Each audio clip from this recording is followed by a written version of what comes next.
What's up, Mike Vita One? How you doing, man?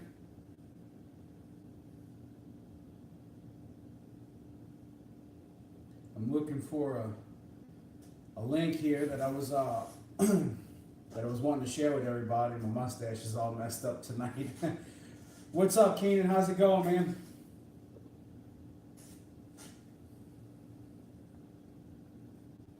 Uh, I can walk out to the Tundra in a little while. It's dark out there, and then the other side of the on the other side of the it's in the other workshop, I should say.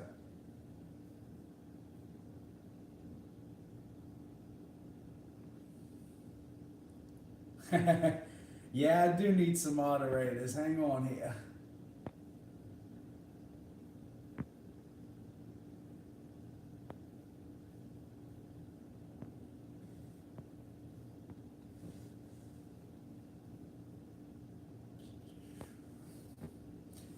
Tim, hello, sir. Uh, yeah, I'm adding some moderators right now.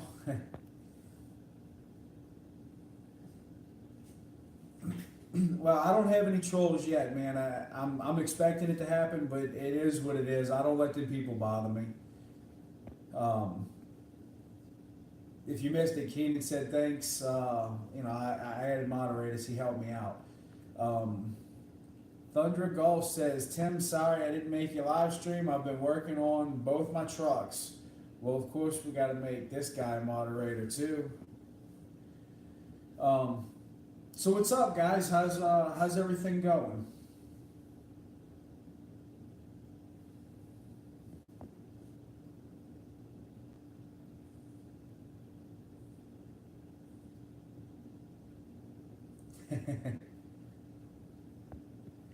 uh, Tim says, yeah, Thunder Golf. uh, Keenan wants to know if you still have your Yukon, Cole. Um, Tim says, what's up with the small rim on the wall behind you? You mean that one? Or this one? Or that one?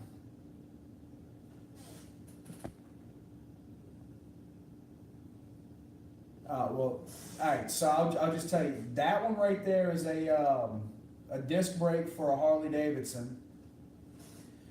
This one is a.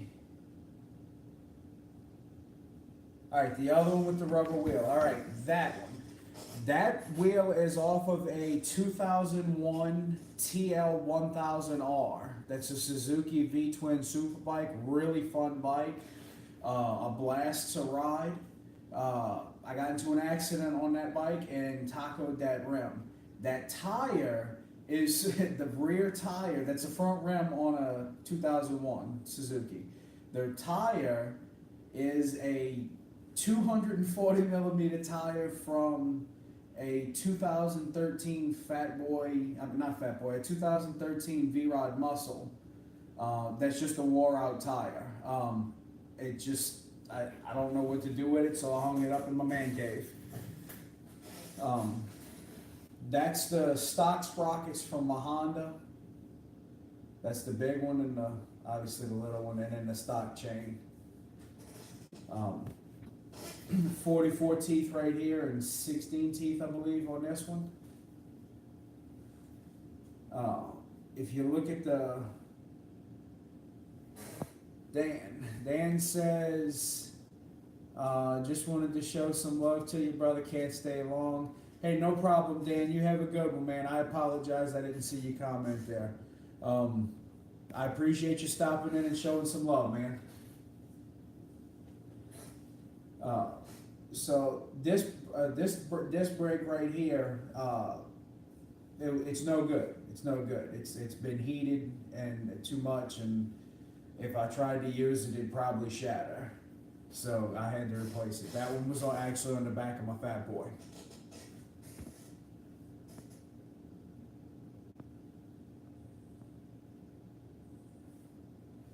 You're good, Shane Payne Jones. No worries, man. I'm just BSing a little bit right now. We're talking about my rim and tire, small sprocket, large sprocket, and disc.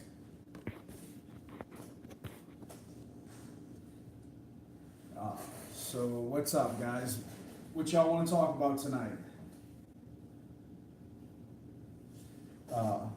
Before we really get started, 190 what? That tire? Shane Payne Jones said 190, asked 190. That tire? No, that tire is a 240. Thunder Golf says, when I get both the Yukon and Tundra done, I'm not going to know which one I'm going to enjoy more. You know, Tundra, that is the problem that I have. I have the Honda, I've got the Harley, and I've got the Tundra. And man, I love driving all three of them so much. The hardest thing for my day is deciding which one I'm going to drive. So most of the time, I don't even drive any of them because I feel bad not driving all of them. Tim says you need a new hat. As a matter of fact, Tim, I'm glad you said something. I actually need to send you some money so that I can get that new hat, sir. I told you I was going to be purchasing one, and I have yet to do it. I apologize. It slipped my mind. I'm going to get with you on that, and we'll work that out. All right, so I actually have another YouTube channel that I would like to that I'd like to promote here for a minute. I love my Tundra Dude 3-4 channel, and I love my pickup truck plus SUV talk with Tim Estradal, and I really enjoy watching VCG. That's my 3 favorite channels. I just found a new guy. He's called The Illustrator. And when I say he's new, he's not too new, but he has a lot of good information about motorcycles, a lot of back history, a lot of important information that you wouldn't get anywhere else unless you was really looking into it.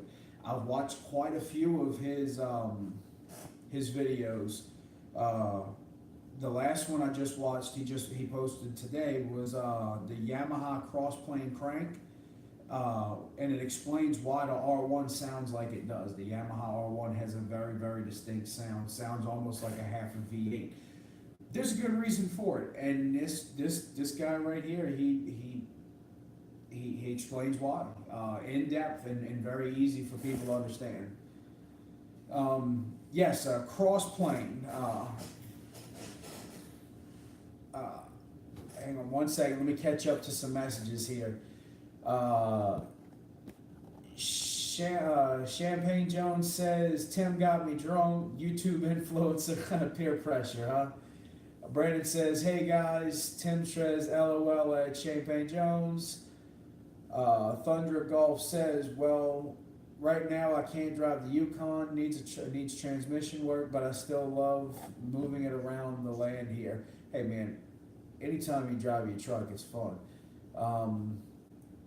Tim says it's all good. Brandon says, what's up, Tim? Champagne Jones says, crossplane, question mark. I'm going to tell you that you got to go watch this guy, The Illustrator. He explains a lot in detail, very clearly, on what the crossplanes crank and why the R1 sounds like it does. So see if I can't get it to where you can see it a little bit.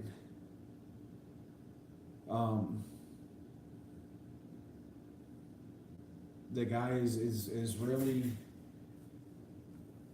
knowledgeable. Really knowledgeable. That's his site right there, The Illustrator. I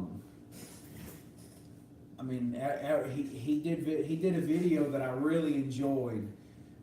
Is the rise and fall of Buell motorcycles. It was a 3-part series, and man, it was so in depth and so on point that, I mean, it I promise you, you're gonna like it. Just go check it out, guys. Go check it out. Tim, I do not know how to post the link. I apologize, sir. Let's see if I can. Hmm.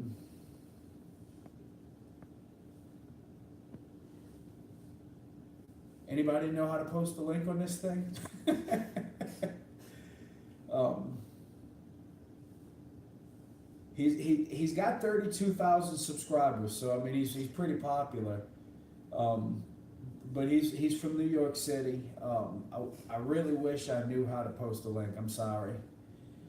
All right, so Champagne says kind of like the Ducati, not really a fan, just personal preference. Brandon says sorry I was late, was watching the VCG stream for a little while. No problem, Brandon. There's no set time to be here. You know how we are. In fact, I need to do that.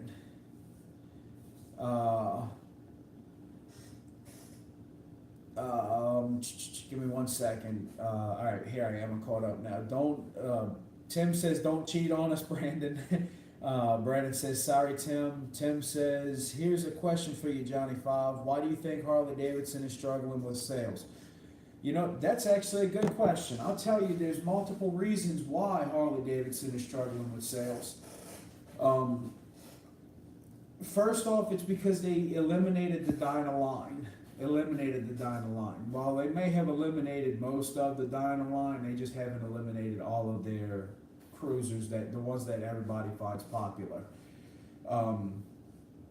Another reason why Harley Davidson has declined is probably because of one of my favorite shows, Sons of Anarchy. I love that show, and I love the new Mayans MC. If you haven't seen it yet, you need to check it out. The first episode was, I think it was last week. It's already dragged me in. We're not going to have any spoilers on here for the guys that can't watch it right away. You're going to end up really liking it. All right, so first reason on Harley is struggling with sales is because they got rid of the Dyna line, and they got rid of a lot of the Softail line that counted. The Fat Boy Low specifically, they eliminated the Fat Boy and the Fat Boy Low, and that's just not cool. That was a very, very popular bike. Everybody loved it. It's a great bike for getting out on the highway and riding. It's a great bike. Any of the Softails, they have the same power, which is plenty of power. As the other bikes, enough to do what you want to do and get out on the highway and ride. The millennials kind of did kill the Harley Champagne Jones. I agree. Unfortunately, my generation did take care of that and decide to go ahead and eliminate Harley. The reason why is because we don't really care about a motorcycle being made in America or not. Well, let me correct that. Millennials don't care. I care. If a company says they're building something in America, it needs to be built in America. I don't care if it's built overseas. I mean, I'm a big fan. Obviously, I drive a Toyota. My wife's got a Toyota. I have a Honda motorcycle, and I've got the Harley. So it's not that I'm just a big fan of American made. I'm a fan of a company that puts pride in their company. Puts pride in where they're from, and represents where they're from, puts their best foot forward. So to get back to Tim's question, why do I think the Harley Davidson sales are struggling? Multiple reasons, Tim. It's got to be millennials killing it, them transferring a lot of production over to, I want to say Taiwan. If I'm not mistaken, it was Taiwan. And shutting down a factory here or a couple of factories here in the United States. That's probably the biggest downfall. And then the second part of that is, unfortunately, the hardcore Harley riders, they're just getting a little too, and I hate to say it like this because I feel like an a-hole. I'm sorry, guys. They feel like they can't ride anymore. The Harleys are heavy, and when there's a much lighter option available that's going to offer you the same comfort, I mean, you got to go with the lighter package, especially as you get older and you can't hold the like my Fat Boy Low is 900 pounds. It's a heavy bike. If you're not used to holding up 900 pounds, it's it's interesting to hold up. Champagne Jones says millennials think Vespas are cooler than pushrod motors. Millennials that don't know better think so. Champagne Jones says kind of the perfect storm. I think the 500 and 750 bikes Harley came out with the last couple of years hurt the brand too. They are throwaway bikes. I do agree. Champagne Jones, making a throwaway bike was not what Harley was meant to be. And I think that if the Harley brothers or the Davidson brothers and Mr. Harley and Mr. Davidson, I think that if they were in the boardroom today, if they could walk into the boardroom today, they would start slapping people around. I mean, they're not doing that company right. Tim says, do you think motorcycle buyers really just prefer used bikes over new? Tim, I think the value of motorcycles is the question. Well, would be the part of the answer to that. Let me get my thought together here. Most people don't put a lot of miles on a motorcycle. Most people they buy a motorcycle and they park it and that's it. They hardly ever ride it. They pull it out when it's bright and sunny, and they ride it only when it's nice out. They don't really go riding far. Perfect example, my Honda it's a 2011. When I bought it, it had 1,700 miles on it. I bought this bike 2 months ago, 3 months ago. So, I mean, it had 1,700 miles. It's got 4,000 on it now. So people don't ride them. So when you can go buy a used bike for 2/3 the price of a brand new one, and the bike only has, I mean, let's face it, under 2,000 miles like that, the value is just not there and going to purchase a brand new bike. Now we're talking just a low end bike such as, like the Honda, my Honda CB1000R. That's not considered a high end bike. You start talking about somebody's $30,000 and $40,000 motorcycle. That's a hefty price tag for a motorcycle. So instead of going buy a brand new, $32,000 Harley, you can buy a 2-year-old Harley with 1,000 miles or 2,000 miles on it for, 20. And there's a big difference there.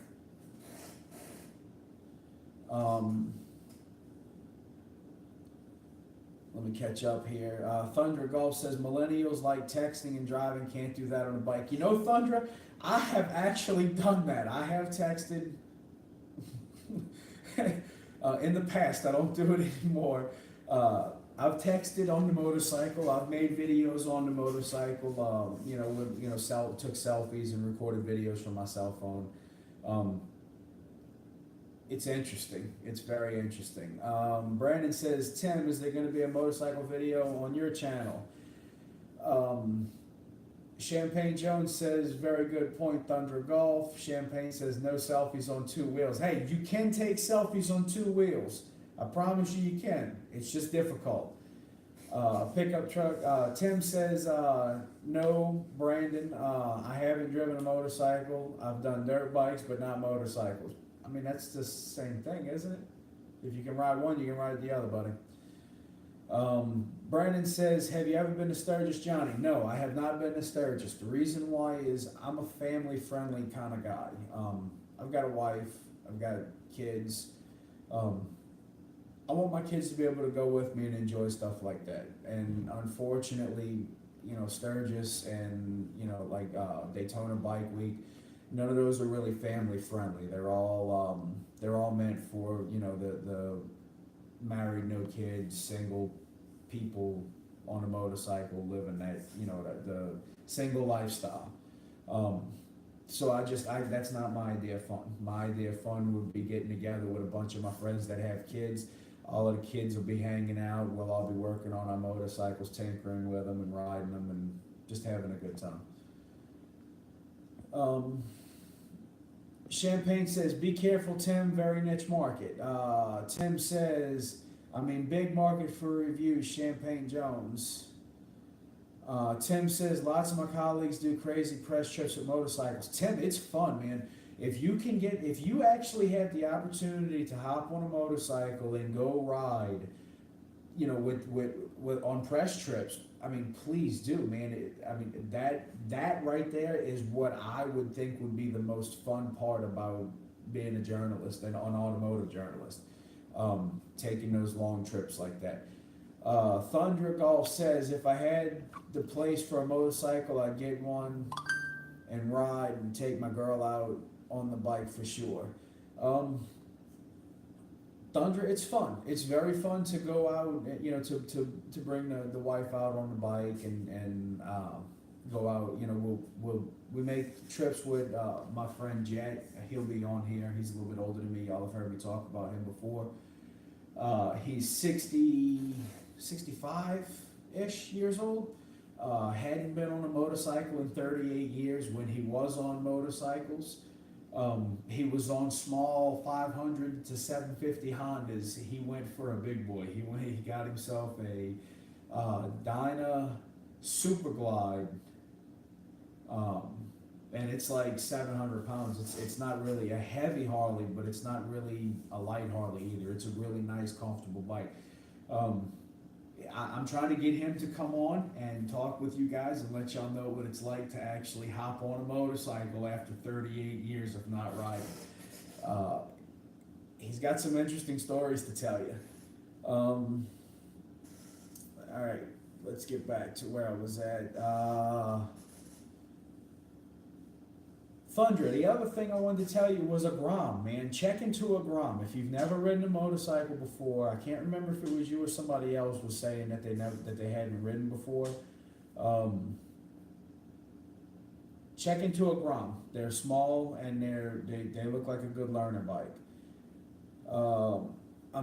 Brandon says, I'm surprised TFL does not do motorcycle reviews. Champagne Jones says, absolutely, Tim, but bikers are a rapidly dying breed. Unfortunately, they are. Very few people ride daily anymore. Tim says, I agree, Brandon, TFL could easily do it. Jimmy Fam, what's up, man? How's it going? Brandon says, hey, Jimmy Fam. Jimmy says, hey, Brandon.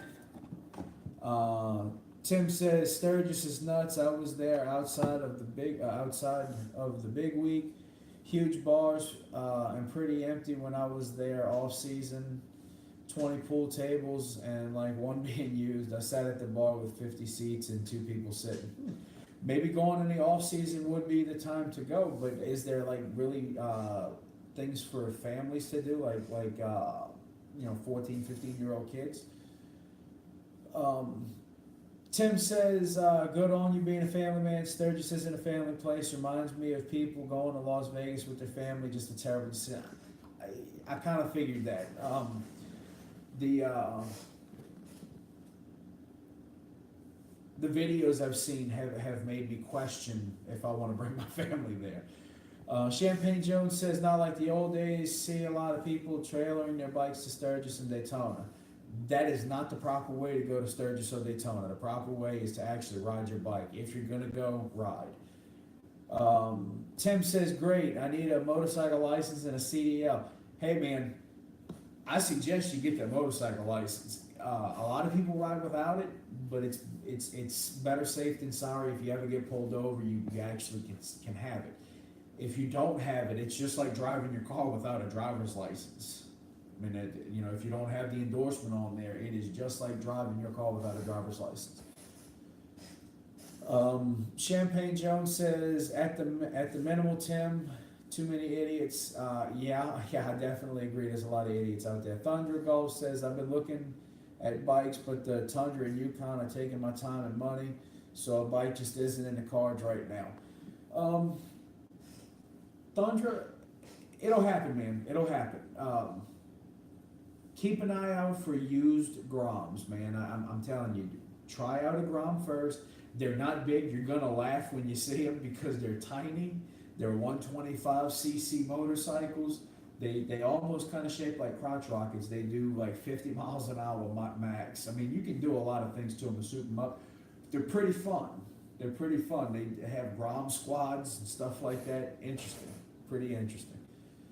Um, Tim says outside of Sturgis and the Black Hills, go there. Really cool places to camp around Mount Rushmore.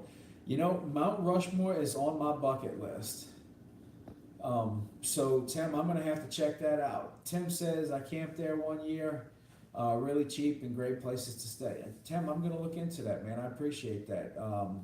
And as long as it's family friendly, I'm down. Champagne Jones says Tundra. If you have buddies that ride, I say go for it. But these roads ain't no place for a beginner solo rider anymore. Definitely, I'm gonna agree with that for a little, a good portion of that statement.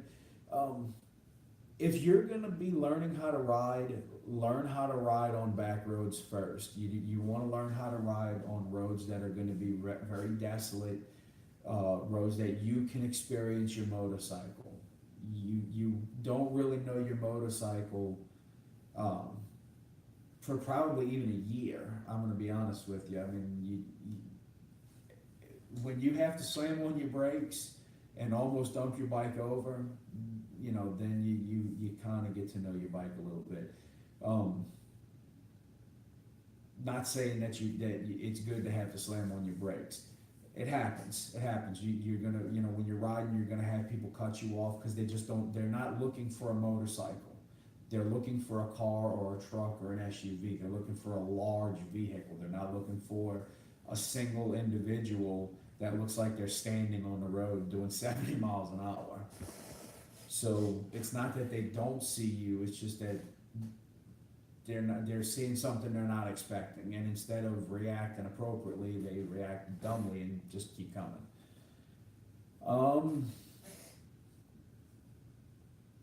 Tim says, how do you spell Grom? Grom or Gromn? No, it is Grom, Tim. That's one single M. Thunder says, I'm from Arkansas, Sham, have a few buddies that do ride, and these country roads are perfect for riding. Man, look, when you get them country roads and you get the nice twisties, whew, that's the fun part of riding. So when you start scraping pegs on your Harley. Champagne says, go for it, Tundra. It's the closest thing to heaven on earth. Just remember that not only are you responsible for your actions, but every other driver's actions on the road as well. Your life depends on maintaining that mindset. Yes, good point. Safety, guys. Whenever you get on these motorcycles, safety. I don't like hearing about people dying on these bikes. It happens too often. It happens too often that people die just not being safe, and a lot of times it is preventable. Sometimes it's not. Sometimes it's just not preventable. Shit happens. I don't even know if I'm allowed to curse on this thing, but I guess YouTube will either ban me or they won't. I don't know. You have to drive, when you're on a motorcycle, you have to drive for as many cars are around you. If you're in traffic, you've got to drive for every single car that can impact you, or directly or indirectly. So you really have to drive like cars and trucks and SUVs are out to get you. There's very few people that actually do pay attention for motorcycles.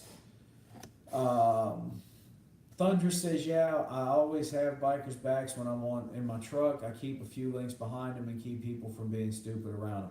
Hey man, we appreciate that. Anytime we get, when we own a motorcycle and we get somebody who keeps people back from us a little bit, we appreciate that. Champagne Jones says 95% of motorcycle accidents are caused by other riders, other drivers. I can agree with that. I've 3 out of 4 of my instances, my motorcycle accidents have been other drivers' faults. So I can see at least 75% are caused by other people. That 4th one was my fault. I was going too fast in the rain. and I knew I had to slow down, and the only way to slow down in town was just to dump the bike over. Mike says, I watch a lot of Moto Madness on YouTube, and it looks like people just have no regard for motorcycles. It pisses me off. You should be looking out for everyone. You know, Mike, if everybody had the mentality of do unto others, things would be a lot different. That's just the way it is, man. The world needs to be a better place, and people need to think about other people. I'm not saying, you know, judge people, by no means, but what I am saying is respect somebody's decision, respect people's decisions, and damn it, I just got off track. Tim got me drinking a beer earlier, and I can't keep track. I can't keep train of my thoughts.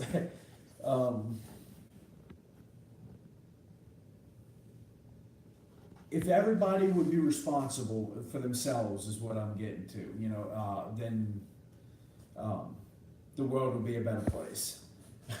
I apologize, guys. Champagne says they really don't, Mike. It's the whole mentality of small people and big massive trucks. Tundra says, but I will say there are a few riders here that the bikers have no regard for others and themselves. You know, Tundra, you are correct. There are a lot of bikers out there that have zero respect for themselves or the others on the road. I'm not going to say that I don't drive my bikes fast, but I definitely try to give other people respect on the road. It's when you're on a 400-pound motorcycle or a 900-pound motorcycle,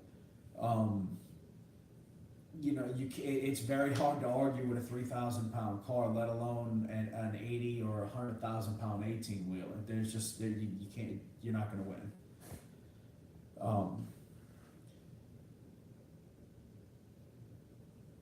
Champagne says, good point, Thundra. Mostly young kids on crotch rockets. Yes, most of the time, the people who don't respect traffic and other cars are the youngsters, the young guys who mommy and daddy went out and bought them a 1,000cc crotch rocket or a 750cc crotch rocket that does 160 to 186 miles an hour, and before you know it, 17-year-old Johnny ends up dead with his head stuffed in the back of an 18-wheeler. You should have known that you shouldn't have bought your kid a 1,000cc crotch rocket. But I'm sorry, that's me being insensitive. Thundra says, I was doing 80 the other day, a Harley blew my doors off in the middle of 4-lane traffic. He squeezed between me and a dump truck. Yow! Hey man, look, some people do it. I split the lane sometimes as well. But not in heavy traffic, and definitely not with a dump truck. You know, and they typically, I make my intentions well known, that way people can separate it, and a lot of times they do. They're interested in seeing the bike. One of the perks. Champagne says they don't respect the bikes themselves or anyone around them. You're correct, sir. That's just it. That's somebody who has never been down before, has never slid across the road at 50, 60 miles an hour. And when it happens, they're going so fast that I mean, it's hard to survive. You know, 100, 150, 160, and God only knows how fast they're going. I mean, like I said, some of these motorcycles, the new Kawasaki, and this is absolutely incredible, because I let me get to my point. The 2018 Kawasaki H2R is capable of 249.5 miles an hour. That's a 210 horsepower motorcycle, supercharged inline 4-cylinder, that will do 249.5 miles an hour. And for the low price of $28,000, it can be yours. Champagne Jones says there are two kinds of bikers: those who have been down and those who are on their way down. You know, Champagne, I agree with that statement 100%. You haven't really ridden until you've ridden the concrete. That is a very true statement. When you ride, anytime you get on a bike, there's a possibility for you to go down. It's you know, you can drop your bike, or you can get hit. Anything is possible for that bike to go down. And the more you ride, the more chances you take. It's just the way, it's the nature of the beast, I guess. Pardon me, gentlemen, I'm a little thirsty right here, and I don't know how YouTube feels about some of this, so.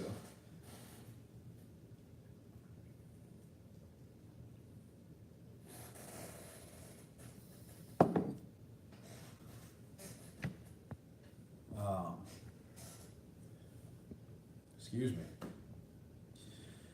Thunder Golf says at that particular time I was the smallest vehicle in the row I was in. Dump truck was the second smallest, had two 18 wheels on outside lanes. If that guy messed up, who knows what might have happened. Nah, I can tell you what would have happened. He would have been a grease stand. He would have been another statistic of why lane splitting is a bad idea. Everybody thinks it's not going to happen to them. Everybody, including myself. I keep telling everybody that I need to go back. I want to go take the rider's basic training course, safety course, and the advanced safety course. Good practice. Good practice. We develop bad habits when we're riding, and it's good to get out of those bad habits and get back to the basics and be safe again. Just to be safe again.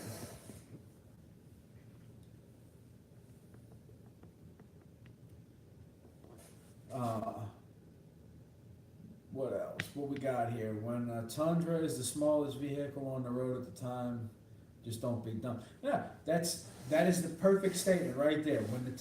And I guess technically the Tundra was not the smallest vehicle on the road right then, was it, Thunder Golf? It was that guy on that Harley. And I mean, the next smallest thing was a Tundra. I mean, it's a 7,000 pound truck. He's going to lose that all day long. 1,000 pound Harley and rider, 7,000 pound Tundra. Physics. If people had a basic course in physics before they were able to get on motorcycles, they would have a little bit more respect for them. That's for sure. I started painting my brother's Yamaha R1 frame. He decided he's going to paint. He wanted the frame painted black, matte black, and he's going to paint the fairings satin baby blue or semi-gloss baby blue. I'll do a video here this week showing y'all the completely painted frame. I believe I showed y'all last week or week before last, the frame had been blasted. I primed it with some, definitely some high fill primer. It needed it with all the little bitty divots in it from sandblasting. Sandblasting aluminum on a motorcycle frame, great effect if you're going to clear coat it. Really great effect if you're going to clear coat it. He just wanted to go black, so that's the way we went. Thunder says, yeah, it doesn't make sense why guys like that do what they do.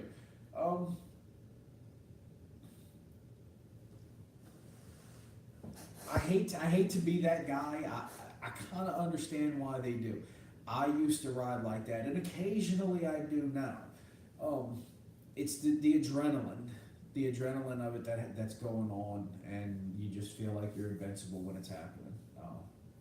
It's a fun time. It's a fun time, and it's all fun and games until somebody loses a life, limbs, or eyesight, and then it's not fun no more.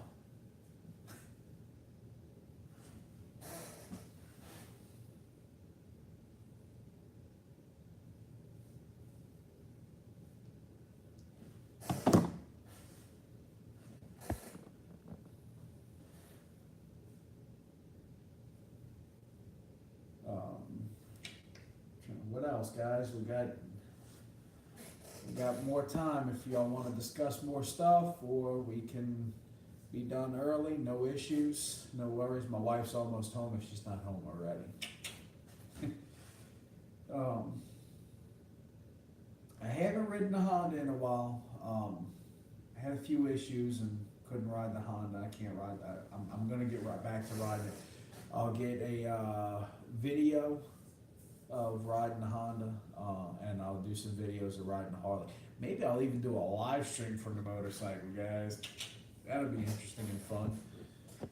Tundra says, I understand having fun, but I have nothing wrong with that, but don't be crazy with vehicles that outweigh you like that. No, I agree. It's impossible to win an argument with a 7,000 pound plus vehicle.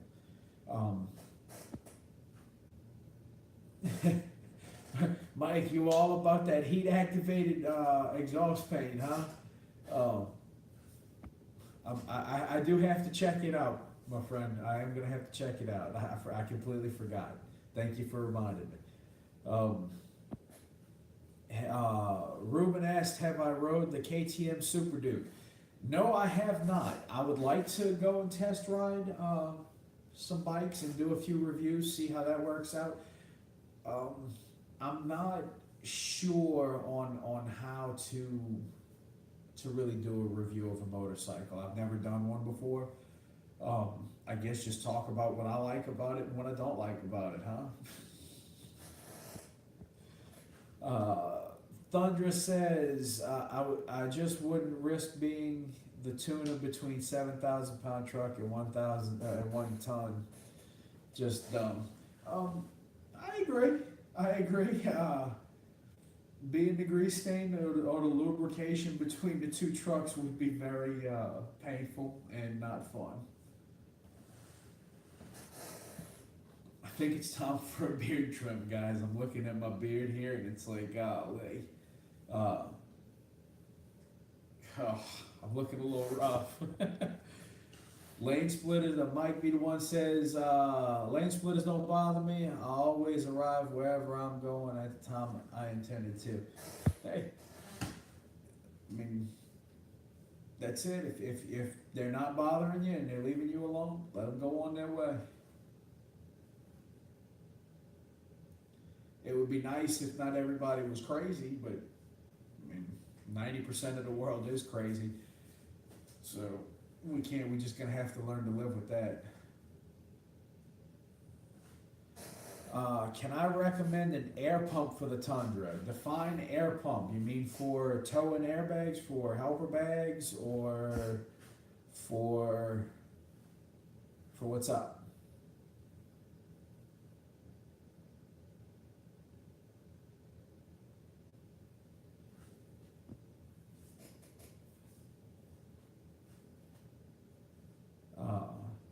So anybody with experience with the airing back up after the dunes? Well, you know, there's a lot of different little air compressors out there, and all of them have their ups and downs. I personally use a full life-size. I'm looking in my shop right now because I normally have it in here, but I don't have it in here. I have a I want to say it's a porta cable, pancake compressor. It goes up to like 150 psi. It airs tires up very quickly. You're gonna need a power inverter to be able to invert power over from DC to AC to plug in house plug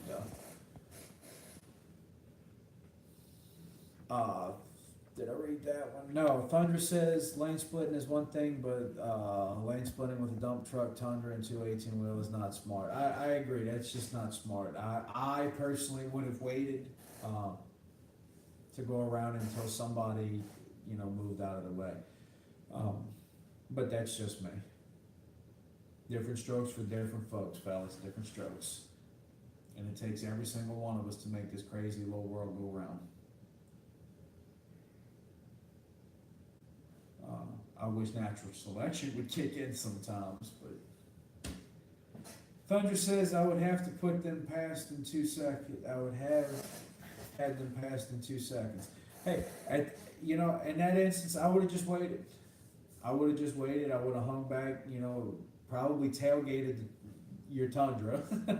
um, but not trying to be menacing or not. Just hey, I'm behind you, and let's rock and roll.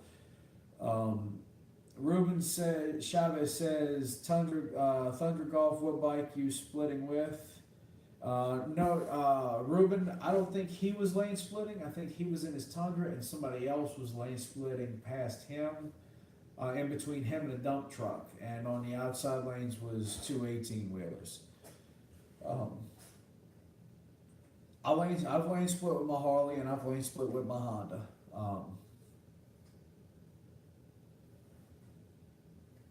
The Harley's impressive to lane split with. It's a big bike to be doing that with.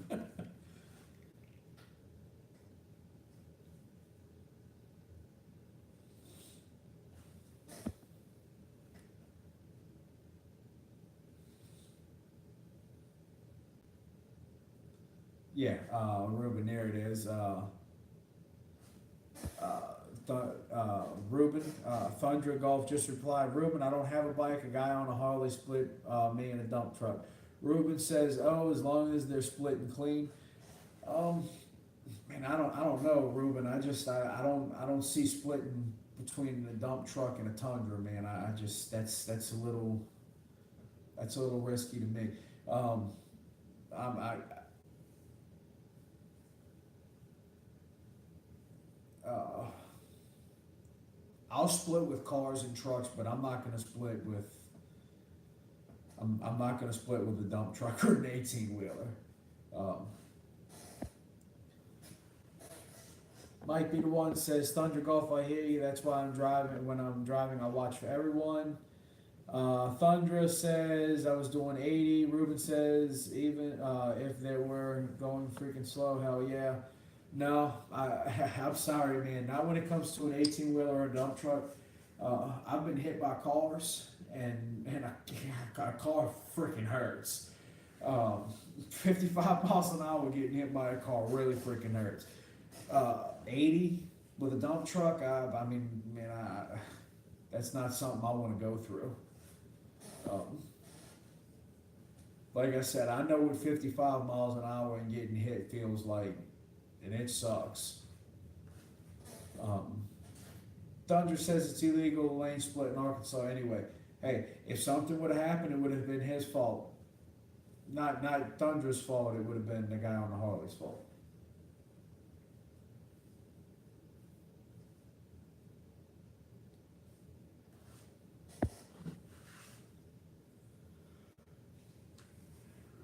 Champagne Jones, are you not supposed to lane split dump trucks on the back on the back tire? I guess if you want to, man, you can lane split anything on one tire if you really want. I'm not doing it though. This is one bearded face you won't see splitting the lane on a rear tire on one tire with dump trucks or 18-wheelers. Ruben Chavez says, I drive trucks, and if I see a bike, I open a hole and a little, because I ride. Hey, that's awesome, man. A lot of people don't do that. You know, a lot of people don't know to separate or to make room for a motorcycle that's coming up fast. They think, oh, well, I'm just going to sit right here. And if you're not going to open up a lane, the best thing to do is just freeze. Well, not freeze, but stay exactly where you're at, continue exactly what you're doing, and don't move. That's the best thing you can do when you're when you're around motorcycles, and they're really moving.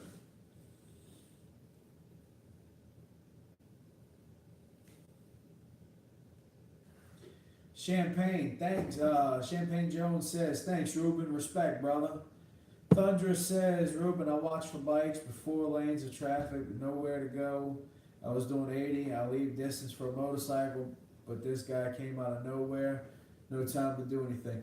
It happens, man. It happens. Sometimes you just can't do nothing about it, and there it is. That's why they call them accidents. Nobody plans on getting into one, unless it's an insurance job. Don't do that. No insurance charge. It's paint on my finger from painting my brother's frame. The R1 frame. 99 R1. Completely frame off restoration. Thunder Golf says, I'm just glad nothing bad happened. Yes, that's important right there. Nothing bad happened. Everybody went home. Everybody's happy. Ruben says, hooligans, bro. Yes, hooligans. Damn hooligans. Well, guys, I think I'm going to go ahead and hop off of here. I'm feeling a little bit more tipsy than I should be. My wife's going to be home here soon. Y'all have a great night, fellas. I will talk with y'all. Champagne says probably had a mohawk glued to his helmet. No, the dude probably had a mohawk glued to his head.